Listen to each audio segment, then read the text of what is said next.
I guess the interference effect can sort of be broken down into two concepts, really. There's like an acute interference effect and a chronic effect. So the acute effect is things like residual fatigue from a prior session, and this is particularly if you're doing the two modes close together. Sometimes if it's in the same session, or if you have a limited recovery between sessions, that a level of residual fatigue, and it may be neuromuscular fatigue, not recovering and transferring over to the subsequent resistance session. So, okay, let's think of this in the context of doing endurance first, then resistance.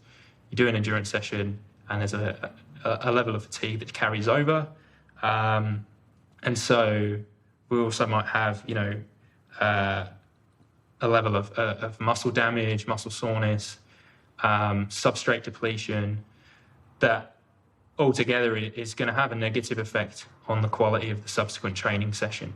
So, if you're doing these in close succession, say we've done an endurance session first, and then we're going straight into a resistance session, all of these factors may be affecting how much I'm able to lift in that resistance session. And there are studies showing, from an acute perspective, that a prior endurance session can negatively affect strength performance. So there's studies that have looked at like the number of reps that you can do in a session, and showing significant reductions compared to not having done that beforehand.